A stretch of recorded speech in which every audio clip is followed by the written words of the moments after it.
So what's up guys, it's Ash here and welcome back to a brand new video. In today's video guys, we've got some custom tactics and player instructions for one of the best balanced formations in FIFA 23, this being the 4-4-2. It's team of the season, so if you guys need any coins, make sure you check out MMOXP.com. Their link is down in the description. They're fast, cheap and reliable, and if you use my code Rema, you can get yourself a nice 5% discount. Okay guys, so starting off with the custom tactics for the defensive style, I like to have this on balance. This is because it gives you the greatest control over your defense, where you're able to press when you need to press, but you're also able to drop off and be a little bit more passive and conservative when you need to be. So having this on balance does give you the very much needed control over your defenders. Now moving on to the defensive width guys, I like to have this on about 45. Now this is because we can primarily defend in a nice narrow and compact shape, which will stop all those attacks through the middle, but at the same time we've still got a bit of natural width which will allow us to reach out to the wings in case an opponent tries a wider attack. So it's important not to have your width too low, otherwise you're not going to be able to reach out to the wings when necessary. Now moving on to the depth guys, I'm currently using this on 60.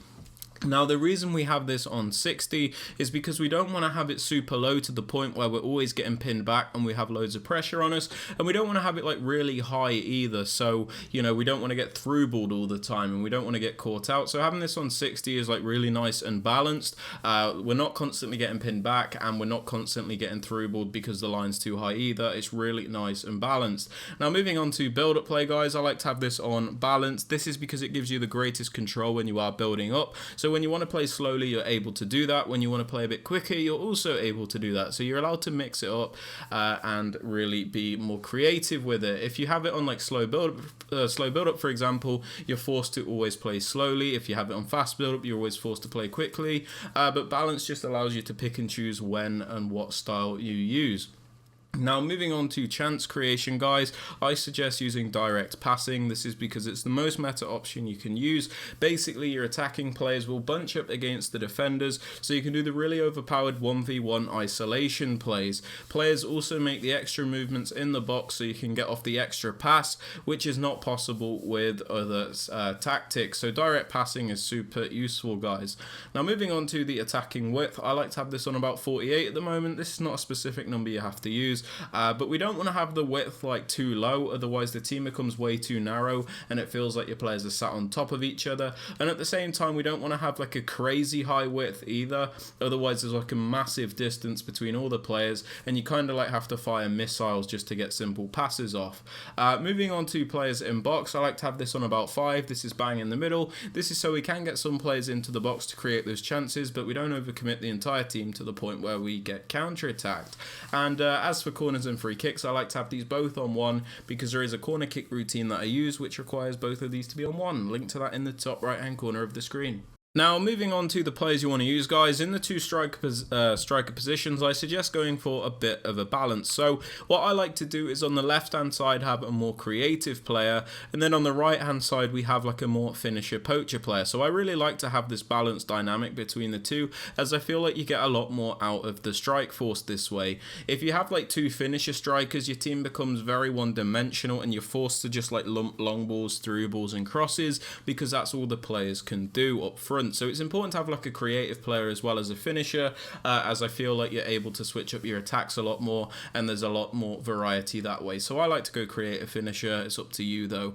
Moving on to the left mid and the right mid, you need to use like really good winger style players. These are players that obviously have really good pace, really good dribbling stats, really good shooting and crossing. Basically you just need them to be really good wingers. You don't have to worry too much about their defensive stats. It's not super important. It's just an added bonus if you can get it, but just ensure that these are really good creative winger style players because it is super important.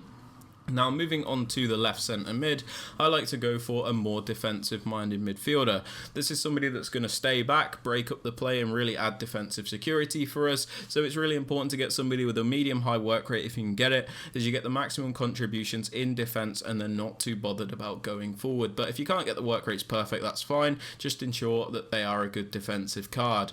Now moving on to the right centre mid, I like to go for a more box to box style midfielder. This is somebody that's going to attack and defend and have a bit of a free role in the team. So if you can get it, a high work rate is super beneficial as you get the maximum contributions in both attack and defense. But just ensure that they have a nice well-rounded card so they're able to do a bit of everything. Now moving on to the fullbacks, I kind of like to go for a bit of a balance. It doesn't really matter though. I have one player which I intend to send forward. This is Roberto Carlos, so this player is going to contribute on the attack. And then I have Kieran Trippier, who's just going to be a little bit more defensive and stay back. That's just something I like to do, but you can use like 2 really attacking fullbacks if you want to, or 2 really defensive fullbacks. It's also fine. It just really basically your instructions will depend on what type of players you have in these positions, but that's really it. As for the centre backs and the keeper, these just need to be meta players. These are players with good pace, good defending stats, and a medium high work rate for the centre backs if you can get it. But yeah, there's not too much to say about them. Now moving on to the player instructions, guys, on both of the strikers I like to have them on stay central and mixed attack. Now we have them on stay central because it's important that they stay in the central areas. We don't want them drifting out wide. They are our strikers, so we do always need them to be in the correct positions. Stay central ensures that we get them in the correct areas at all time. We also have them on mixed attack because I feel like it's a lot better than getting behind. Getting behind is very one-dimensional and you're always restricted to the same runs out of the players because they're always just going to be looking to run in behind, meaning you can just really play like through balls and things like that. Having them on mixed attack allows them to get more involved in the build-up and you just get a lot more out of the players this way. It honestly is really underrated to have your strikers on mixed attack in my opinion. Now moving on to the right mid and the left mid, we have them on comeback on defense, cut inside, get in behind, and get into the box for cross. Now, we have them on comeback on defense, so they always keep the correct shape in the team when we don't have the ball. If you have them on basic defensive support, sometimes it can feel a little bit like a 4-2-4 when we don't have the ball because your players can be a little bit lazy, but if you have them on comeback on defense, it ensures that they're always going to be filling the correct position when we don't have the ball. It's super important to do that in my opinion. We have them on cut inside, so they're always looking to run into the narrow areas and really trouble the defensive line because that's the areas that you really want to penetrate in this game. Going down the wing's great and all, but obviously you need to score goals through the middle, so it's useful to have these players on cut inside, and you're going to see what we do with the fullbacks to make this even more worthwhile. We also have them on getting behind, so they're always looking to make those runs in behind so you get the most out of these players. With the right mid and left mid, they can be very static if you don't have them on getting behind, so I prefer to have them on this so we ensure that we get the most out of them. We also have them on get into the box across, so they don't hesitate to get into their penalty area when we're in those positions. If we have them on balanced crossing runs, sometimes they can be very passive and they won't commit into the box, which is not always the best thing. We want them to do as much as possible for us. Now, moving on to the left centre mid, the more defensive minded player, we have him on stay back while attacking and cover centre. We have him on stay back while attacking because he's more defensive, so we want him to stay back of course, and cover centre ensures that he will cover the central areas when we are defending, which is what we want. Moving on to the right centre mid, the more box to box style player, we have him on default settings and cover centre. We have him on the default settings because we don't really want to restrict this player all that much. We want him to do a bit of everything, so we let him do that. The only important thing is that we have him on cover centre, so he does defend the central areas.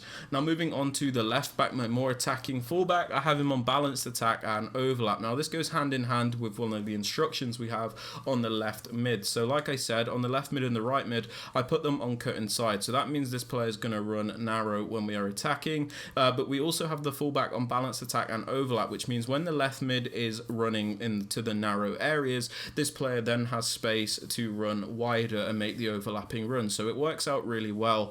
Balanced attack and overlap is super useful to have on at least one of the fullbacks in my opinion. As for the right back, my more defensive minded fullback, I have him on stay back while attacking and overlap. So we have him on stay back, so we always have at least 3 defenders back, and then we have him on the overlap run type, so in case we do trigger a run forward with him, we can send him on the overlapping runs instead of the narrow runs.